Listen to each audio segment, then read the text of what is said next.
Hi, I'm Matt Payne, and welcome to 20th Century Revolutions. Episode 2.19, The Yildiz Assassination, Armenian Resistance, Part 6. I want to start off today by giving a quick shout out to Patreon subscriber Houston P. I really appreciate your continued support of the show. It means more than you could ever know. Thank you, Houston, and I look forward to seeing you for pancakes. Okay, and then one quick announcement is that after today, I will be taking a little 2 or maybe 3 week break in order to recalibrate a bit, because we are about to dive headlong into 1908. We are nearly there, folks, so a lot to look forward to when we get back in just a few weeks. And with that, on with the show. By the summer of 1905, Sultan Abdulhamid was approaching his 30th year as the absolute ruler of the Ottoman Empire. And reaching this 30-year milestone would put the 62-year-old Sultan Caliph in an elite club of Ottoman rulers, up there with just a handful of other great sultans such as Suleiman the Magnificent and Mahmud II. And this very long reign had certainly not been some sleepy time in history where things just kind of plodded along. Abdulhamid had governed his realm during potentially the most chaotic period in Ottoman history, as the empire rapidly lost territory to European imperialism, faced countless popular uprisings amongst the empire's religious minorities, and witnessed a dramatic rise in revolutionary conspiracy amongst Muslim bureaucrats and professionals. But through it all, Abdulhamid continued to hold tight to his power through the tried-and-true combination of the old carrot and the stick, handing out favors and offering amnesty to especially influential individuals, while at the same time fiercely repressing sedition and rebelliousness through constructing an elaborate police, initiating mass arrests, and condoning the massacring of entire populations perceived to be generally insurrectionary.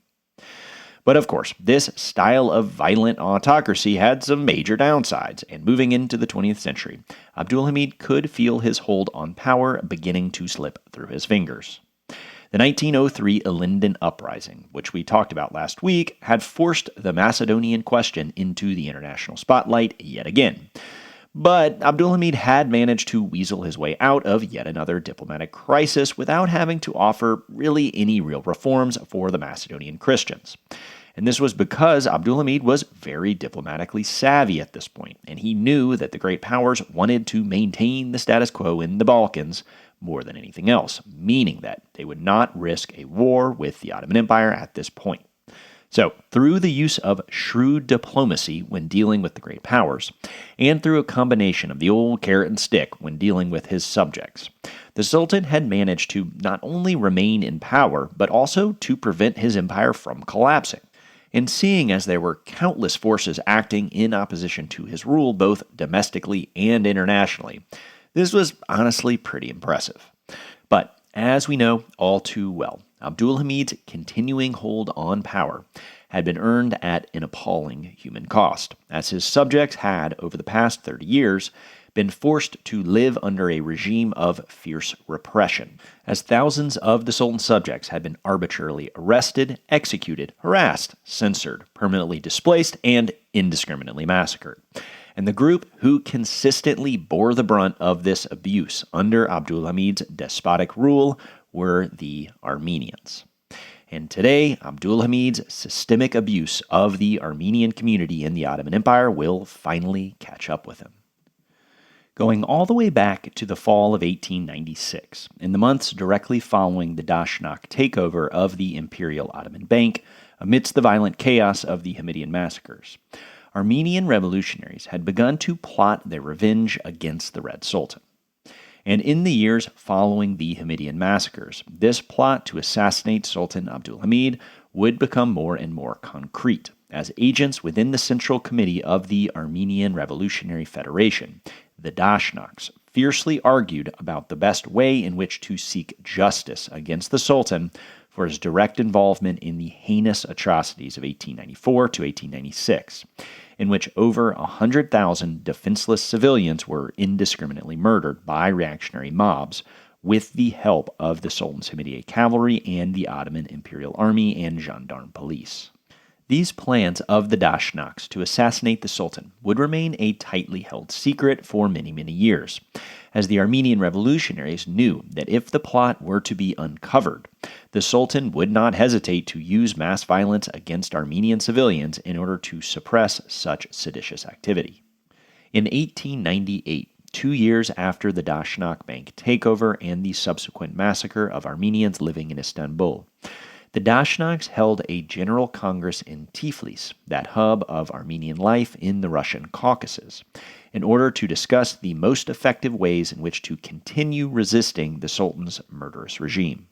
At this congress, the Dashnaks decided to send more revolutionary fighters and weapons into eastern Anatolia, in order to lay the groundwork for a mass uprising in the area surrounding Lake Van, near the borders of the Russian and Persian empires. The long-term goal for this concentration of Dashnak forces in eastern Anatolia was to initiate a widespread revolt no later than 1905. 3 years after this plan was initiated, a secret meeting was held in April of 1901 in the city of Plovdiv, the capital of eastern Rumelia, which you may remember had united with Bulgaria in 1885 and was also the home of Bulgarian anarchist Mikhail Gergikov, who played such a pivotal role in the MRO's revolutionary activities in 1903, as he was the ideological inspiration for the boatmen who were behind the bombing campaign in Salonika, and he would lead the anarchist Stranja Commune during the height of the Linden Uprising, or at least as much as one can be said to lead an anarchist commune. And well, Plovdiv was not a terribly big place, so Armenian revolutionaries and Macedo-Bulgarian revolutionaries very much colluded and worked together to resist Hamidian despotism. And in fact, Dashnak founder Christopher Michaelian had helped teach Gotze Delchev how to effectively construct bombs when the MRO leader was working on building a bomb factory on the Bulgarian border. And as we are about to see, Christopher Michaelian had become quite good at making bombs over these past few years. And the Armenian Michaelian, much like the two Macedonians, Delchev and Gergikov, had also become increasingly influenced by anarchist ideology. So, at this meeting held in April of 1901 in the city of Plovdiv, this little hub of Balkan anarchism, the Dashnaks officially committed themselves to carrying out the assassination of Sultan Abdulhamid. This plot would be organized by a secret committee under the leadership of Dashnak founder Christopher Michaelian. Now, the last time we talked about Christopher Michaelian was when he took his little revolutionary group in Tiflis, Young Armenia, and transformed it into the nucleus for the Armenian Revolutionary Federation. And in the decade after he founded the party, Michaelian had remained one of the most indispensable leaders for the Dashnaks. So, in early 1904, the Dashnaks would hold another General Congress, this time in the Bulgarian capital of Sofia. And at this Congress, Michaelian and his comrades laid out an elaborate plan to launch a widespread offensive against Abdulhamid's regime through a combination of anarchist terrorist operations carried out by a secret cell of revolutionaries in Istanbul, and they would couple these anarchist attacks with a large-scale guerrilla war that would be carried out by Fedai in eastern Anatolia. These simultaneous attacks were meant to prompt a general insurrection that would topple the Sultan's despotic regime and hopefully force, now say it with me everyone, the intervention of a great power.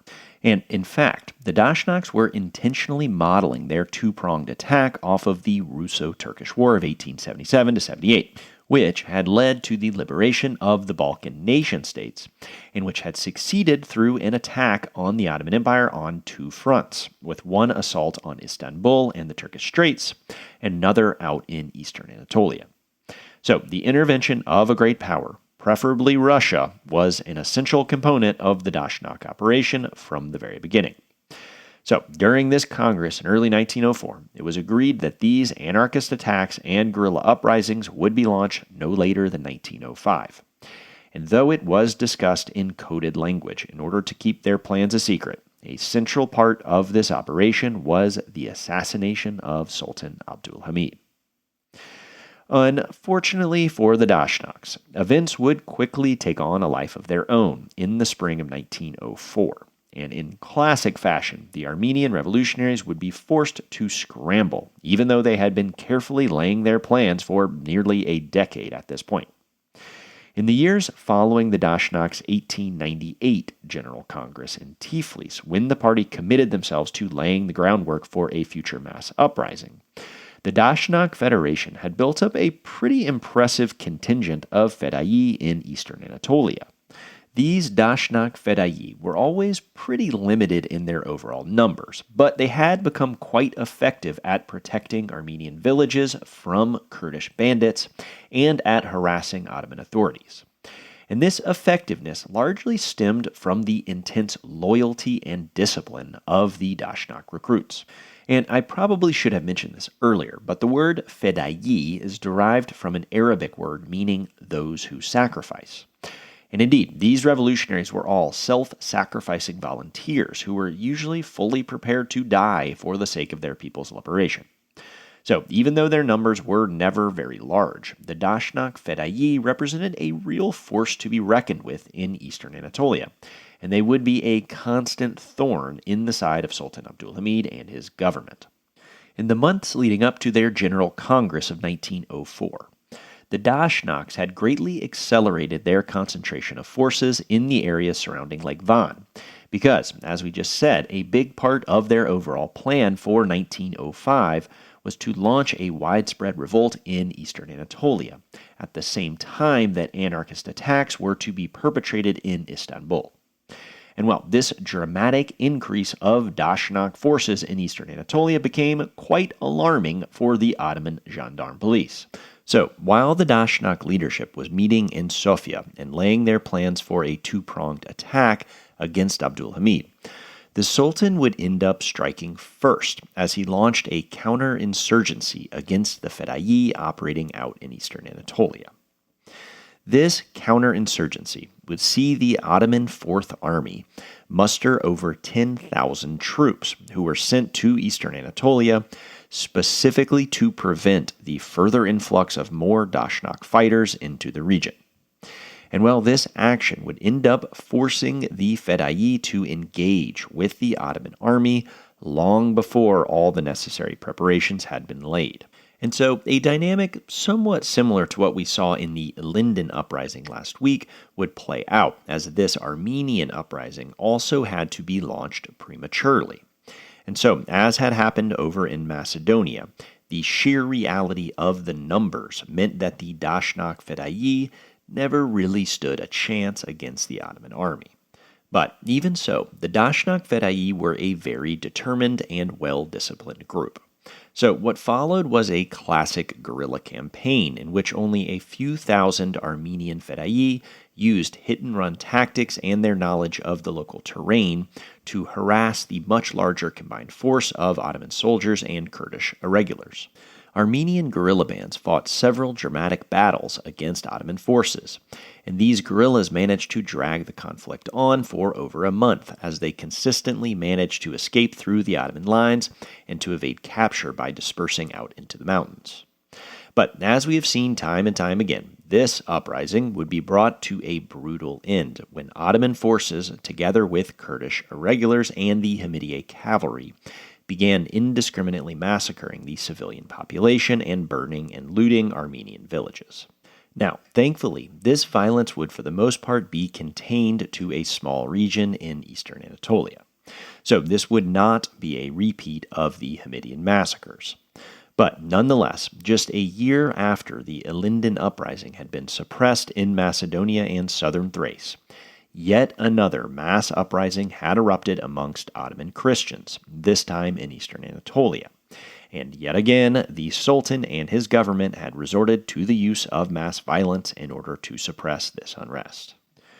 While this uprising was breaking out in March of 1904, the Central Committee of the Dashnak Federation had been holding their General Congress in Sofia, in which they were carefully laying plans to simultaneously initiate anarchist terrorist attacks in Istanbul and to launch a mass uprising in eastern Anatolia. And, well, the counterinsurgency of the Ottomans had forced the Fedai to play defense, and so had eliminated half of this overall plan, because the Fedayii in eastern Anatolia would be crushed, and it would now take years for them to rebuild their forces. But even with this major setback, the Dashnaks would resolve to simply carry on with half of their original plan, and they would begin laying the groundwork for anarchist measures to be taken against the Ottoman administration in Istanbul. Following the General Congress in Sofia, these planned attacks against the Ottoman regime would begin to coalesce around Christopher Michaelian's conspiracy to assassinate Sultan Abdülhamid. This operation would come to be known as Operation Nedjouik, which I think I'm saying that right, but Nedjouik means something like a purebred horse, which was the Dashnaks' code name for Sultan Abdülhamid. Now, because the Sultan's secret police were everywhere in Istanbul, Operation Nedjouik would end up being an incredibly complex affair involving many different people from many different backgrounds. And essentially, Michaelian developed a wide network of separate revolutionary cells that would end up involving around 30 individuals. The first of these cells was a central committee led by Christopher Michaelian, which would act as the brain of the operation. Michaelian's Central Commando would include 6 members, with one of the most important of these members being a young 23-year-old woman named Sophie Arishian, though Arishian would become better known by her revolutionary pseudonym Rubina. And in fact, all of the conspirators would adopt fake identities to help them keep a low profile in Istanbul. Christopher Michaelian went by Samuel Fane, and Arishian was meant to pass as Michaelian's daughter, Rubina Fane. Moving outward from this nucleus of the operation led by Michaelian and Rubina, there were 2 cells in the Balkans, one of which was meant to coordinate with Macedonian revolutionaries in Bulgaria, including Boris Sarafov, and then another cell was stationed along the western Anatolian coast in the city of Smyrna, today known as Izmir in Turkey. This group was meant to launch an attack in Smyrna simultaneous with the assassination. And then the Dashnaks also hired 2 European chemistry professors who were experts in explosives, one of whom lived in Geneva and another lived in Paris. And then finally, there was a cell in Istanbul, which was meant to act as a support group for the Central Commando surrounding Michaelian and Rubina. So, like we said, this network would include around 30 people in total, but in order to maintain strict secrecy, the identity of each individual cell was intentionally unknown to all the other cells, a measure that was meant to protect the group in case of possible arrest or betrayal of a single member. Okay, now that we have the basic skeleton of the operation down, we come to one of the more fascinating members of this entire operation. A man who would capture the imagination of the European public following the assassination attempt and help the Dashnak stunt to make front-page news all across Western Europe. And this was the Belgian anarchist Edward Joris. Edward Joris had been involved in radical left-wing politics ever since he was a teenager. As a youngster growing up in Belgium, Joris had worked as a secretary for the Belgian Workers' Party, and he had become involved with local unions. Early on, Joris proved himself to be a talented journalist and a committed anarchist, as he became a regular contributor to anarchist newspapers, writing articles defending anarcho-syndicalism, which, that's a pretty fancy-sounding word, but to way oversimplify, anarcho-syndicalism is a branch of anarchism that essentially sees labor unions as a potential way in which to structure all of society. The idea here being that society could be transformed through a series of workers' strikes. And as workers gain more and more power through these cooperative efforts, the need for a government or for capitalist owners would eventually just wither away, as a more equitable society is built through a broad network of labor organizations. This would allow society to move past both capitalist exploitation and state power. So, since he was a teenager, Edward Joris had been both a committed anarchist and a labor activist. In 1901, when Joris was 25 years old, he decided to move to Istanbul to look for work, and he would land a job at a sewing machine company. And shortly thereafter, Joris would be joined by his wife, a woman named Anna Nellens, who was also a fiercely committed anarchist and who had come to be better known by her revolutionary nom de guerre, Bella. After they arrived in the Ottoman Empire, Edward Joris and his wife Bella naturally took an interest in the Armenian cause as left-wing activists who were just generally sympathetic to the plight of all oppressed peoples. But it was a matter of sheer coincidence that Joris would share an office at the sewing company where he worked with a member of Christopher Michaelian's Central Commando in Istanbul, a man named Kendirian. So when this Armenian revolutionary realized that he was working alongside a radical anarchist, he decided that it was worth taking a risk to see if he might be able to bring Joris into their conspiracy. Now, there were a lot of reasons why it might make sense to try and recruit Edward Joris and his wife Bella into their ranks. To begin with, as Belgian nationals, Joris and Bella were under the protection of the Belgian consul. So they enjoyed certain privileges, such as an increased freedom of movement throughout the empire. Additionally, the Dashnaks knew that if they could get a Western European on board with their plan, then the great powers might be more likely to pay attention because their actions would not be seen as purely partisan, but instead as more broadly humanitarian. This nonpartisan angle was further supported by the fact that Joris and Bella were Belgian, and Belgium was a non-alignment state. This fact would allow the Dashnaks to more easily deflect accusations that they were representing the foreign interests of the British or the Russians. So, for all these reasons, Kendirian decided to take a leap of faith, and he would recruit Joris and Bella into their conspiracy. And once these Belgian anarchists were both on board, they quickly became critical to the overall operation. In the fall of 1904, Edward Joris and Bella opened up one of their bedrooms in their Istanbul apartment to Christopher Michaelian and Rubina, who had both managed to enter the Ottoman Empire using their secret identities. So, Michaelian, Rubina, Joris, Bella, and others in the Central Commando would spend their days scouting out Yildiz Palace and planning their operation. During these planning sessions, two primary approaches were discussed. The first plan was put forward by Michaelian, and this plan bore the clear influence of People's Will, which was the populist Russian revolutionary group that had successfully assassinated Tsar Alexander II in 1881.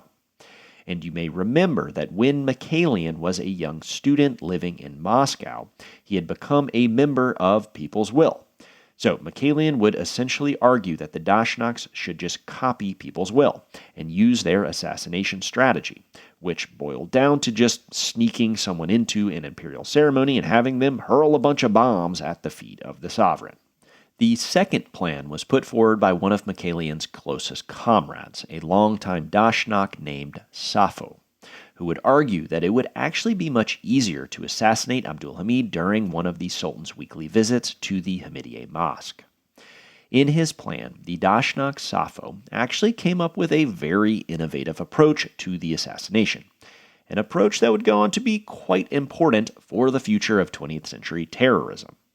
And that innovation was the car bomb. Sappho proposed that the Dashnaks should purchase a large carriage, load this carriage with tons of explosives, and then park it near the Yildiz Mosque. Then, a Dashnak agent could wait until the Sultan was approaching said carriage, ignite the fuse, run away, and then this carriage would blow up everything around it. And if the timing was just right, Sultan Abdul Hamid would be blown up along with everything else in the direct vicinity. As we'll see, the Dashnaks would eventually go with Sappho's plan to use a carriage loaded with explosives. And from what I can tell, the Yildiz bombing marks the first recorded use of a car bomb in history, as the Dashnak stunt would occur 15 years before the much more famous Wall Street bombing, in which an Italian anarchist loaded a horse-drawn carriage and blew it up outside of J.P. Morgan in 1920. But, historical firsts are always a bit tricky, so if anyone knows of an earlier use of the car bomb, I would love to hear about it. So, after scouting out the Yildiz Mosque, the Dashnak Central Commando marked July 21st, 1905, as the date when they would carry out the assassination. And they then began to make all the necessary preparations. Sappho and the two Belgian anarchists, Edward Joris and Bella, stayed behind in the Ottoman capital. Sappho would organize the purchase of a large carriage, and Joris helped to smuggle in explosive materials, which were packaged as bars of soap. These explosive soap bars passed customs and then were hidden in the cellar of the Belgians' Istanbul home. Meanwhile, Michaelian, Rubina, and Kindirian left Istanbul for Bulgaria in order to further experiment with explosives. And it would be during this preparatory phase that tragedy would strike the Dashnaks and throw their plan into sudden disarray. Michaelian and Kindirian were out on the outskirts of Sofia testing their explosives on the slopes of Mount Vitosha when they accidentally discharged one of their bombs prematurely. This accidental explosion would kill both of the Dashnaks on March 17, 1905. Just a few months before the assassination was meant to take place. The death of Christopher Michaelian, the original founder and longtime leader of the Dashnaks, would create a bit of an existential crisis for the Armenian Federation. And to give you an idea of Michaelian's influence, his funeral, which was held in Sofia, was attended by no less than 6,000 people, including not only Armenians but also some Macedonian revolutionaries and even some sympathetic Turkish students. So, the death of Christopher Michaelian was a major blow for the Dashnaks, and for a time it was not clear whether the assassination plot would be carried out at all.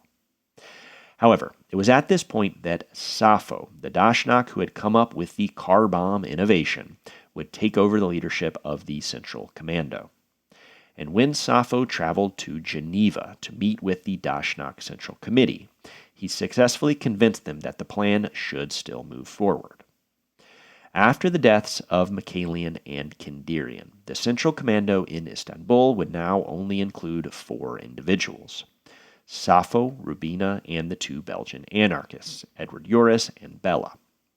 As July 21st approached, disagreements would begin to arise between Rubina, who had in many ways been the second in command under Michaelian before his untimely death, and Sappho, who was now trying to take over leadership of the operation. This rivalry between Rubina and Sappho would come to a head when both Dashnaks expressed their deep desire to be the one who got to detonate the bomb, which, kind of gives you an idea of where these people are at. They were literally begging to be the one allowed to detonate a car bomb. The two would not be able to come to any agreement, so the conspirators decided to draw a name out of a hat. And when Rubina's name was the one drawn, she is said to have been overcome with joy. On the morning of July 21st, 1905, Edward Joris went to see off Sappho and Rubina and to wish them luck. And when he found that the Dashnaks were feeling understandably hesitant, he allegedly said to them, "If you don't go, I'll go alone." And with this encouragement from the Belgian anarchists, the revolutionaries climbed aboard their shiny new carriage, which was packed full of explosives, and drove it down to the Yildiz complex, parking it right next to the Hamidian Mosque at 10 a.m. Then, at 12 o'clock noon, Sultan Abdulhamid appeared with his imperial retinue, and was welcomed by a cheering crowd as he entered the mosque for his Friday prayers. Then, at 12:43, Rubina spotted the Sultan at the entrance of the mosque, chatting with an important religious scholar. This was their sign that the Sultan was about to make his exit. So, Rubina armed the explosives, set the timers, and scurried away down the road. About a minute and a half later, just before 12:45 p.m., a massive explosion decimated the courtyard outside of the Hamidian Mosque, creating a small crater 10 feet wide and 2 feet deep. This explosion immediately drew the attention of the residents of Istanbul, as the blast is said to have been heard over 10 miles away. Edward Joris, who was working at his office at the sewing company, likely for the sake of having an alibi, heard the explosion just before his lunch break. After they had successfully avoided the police following the explosion, Rubina and Sappho hustled down to the train station where they waited for Edward Joris and Bella, who were supposed to meet them. However, the Belgian couple never showed, and after a few hours, the Dashnaks decided they could wait no longer, and they climbed aboard an 8 p.m. train bound for Vienna. As the train pulled out of the station, the Armenian revolutionaries and former rivals allegedly held hands and let out a collective sigh of relief. They were alive, and the Sultan was dead. Justice had finally been achieved for the hundreds of thousands of victims, their fellow countrymen, who had been needlessly slaughtered 10 years earlier during the Hamidian Massacres. They had pulled it off. A new sultan would be anointed. The attention of the great powers would be attracted. And maybe, just maybe, things would finally begin to change for the Armenians of the Ottoman Empire, who had been suffering for over a decade under a murderous regime hostile to their people. But the next day, when Rubina and Sappho stopped in Sofia, they received devastating news. For no particular reason, Sultan Abdulhamid had briefly paused on the steps of the Hamidian Mosque, and this delay, which amounted to no more than just a few seconds, had saved Abdulhamid's life as the bomb had exploded before he was in the blast zone. So the Red Sultan had come away unscathed. Now, that is not to say that there were no casualties from this attack. Quite to the contrary. 26 people had died, 58 were seriously wounded, and 55 horses were killed as well. Most of the victims were members of the imperial retinue, either soldiers or coach drivers. So the carnage was immense, but the Dashnaks had failed in their primary objective. Abdulhamid was very much alive and very much still the Sultan. Then, when Rubina and Sappho finally reached Geneva and joined back up with their fellow Dashnaks, they received yet more terrible news. On July 27th, 6 days after the attack, Edward Joris had been arrested by the Ottoman police. Shortly after the Yildiz bombing, the Dashnak Central Committee had mailed an official declaration to the Russian, Austrian, and French embassies, openly taking responsibility for the attack. However, because a Belgian national had just been arrested, the European powers essentially refused to believe that this attack had been carried out by Armenian revolutionaries. In the days immediately following the bombing, most people thought that this declaration from the Dashnaks was a mere diversion, and that the letter had been a forgery put together by the real perpetrators. Most thought that this was likely the doing of a Macedonian or Bulgarian revolutionary group, like the MRO or the Boatmen. Others blamed international anarchist groups, and some thought that it might have been the Young Turks, or even that it was an internal plot undertaken by palace conspirators. With the memory of the Hamidian Massacres still fresh in everyone's mind, Europeans were very slow to blame Armenian revolutionaries. After the arrest of Edward Joris, and after a very thorough investigation, the Ottoman authorities were able to piece together what had happened, and they pretty quickly had a comprehensive list of all the people who had been involved. So they promptly arrested the perpetrators who remained in the Ottoman Empire. Because Edward Joris was a Belgian national, the Yildiz bombing would become a sensational event in the European press, and it would come to be referred to many in the press as the Joris Affair. In the days immediately following the event, the international press had loudly denounced the assassination attempt as a monstrous attack on one of the globe's ruling sovereigns. However, the involvement of Joris would have the effect of softening the hearts of people living in Europe. This shift in European public opinion would begin in Belgium as journalists, lawyers, and other citizens defending the cause of human rights began to express their solidarity with their fellow countrymen, Edward Joris, and people began to call for the anarchists to be released. And so, in true turn-of-the-century style, people began forming little support communities to argue the case for why Joris should be released by the Ottoman authorities. And their argument was essentially that Joris should be tried in Belgium. and that because Belgian nationals enjoyed certain privileges in the Ottoman Empire due to a previously negotiated treaty between Belgium and the Ottomans, that Joris had the right to leave the empire to be judged in his home country. This movement would spread to other neighboring countries in Europe, and so Joris became an international cause célèbre. And a lot of people at the time compared the public denunciation of Joris's arrest with the Dreyfus affair, also happening in France around this same time.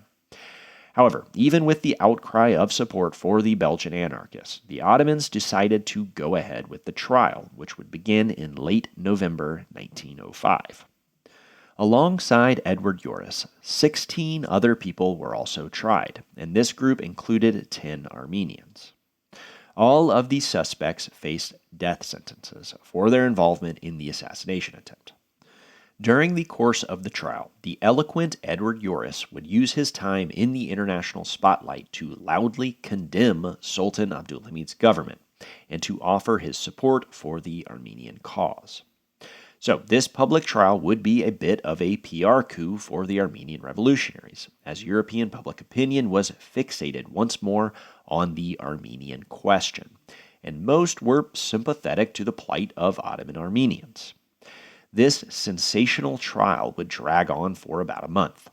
But finally, on December 18th, Edward Joris and 3 other Armenians were sentenced to death. The rest of the group was sentenced to either life in prison or to a shorter sentence based on their relative involvement in the conspiracy. Edward Joris would languish in an Ottoman prison for the next 2 years. However, in circumstances that still to this day remain somewhat mysterious, the Belgian anarchist was suddenly released on Christmas Day, December 25, 1907. The official reason offered by the Ottoman government was that Abdulhamid, the always merciful Sultan, had decided to show clemency for Joris, as the Belgians' health had begun to decline in recent months. And so, Edward Joris would be allowed to return home to Belgium, and he would live for another 50 years, dying in 1957. There has been a lot of speculation as to why Abdulhamid decided to release Edward Joris when he did. And like we have said, the real reason for the Belgians' release remains somewhat obscure to this day. However, one of the more convincing theories points to the fact that Joris was released at the exact same time that the Second Congress of the Ottoman opposition was meeting in Paris in December 1907. And as had been the case with the First Congress, also held in Paris in 1902, the most prominent delegates at this Second Congress would be drawn from the Young Turks and from the Armenian revolutionaries in the Dashnak Federation. But why, you might ask, would the sudden release of Edward Joris matter for this Second Congress of the Ottoman opposition?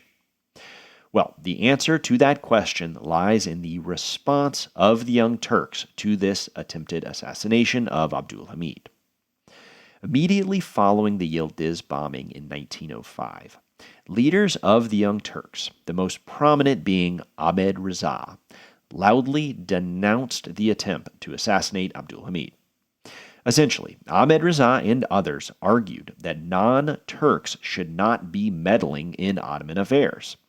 Basically, they said that if someone were going to assassinate the Sultan, it needed to be a Turkish-speaking Muslim and not a Belgian anarchist or an Armenian from the Russian Empire.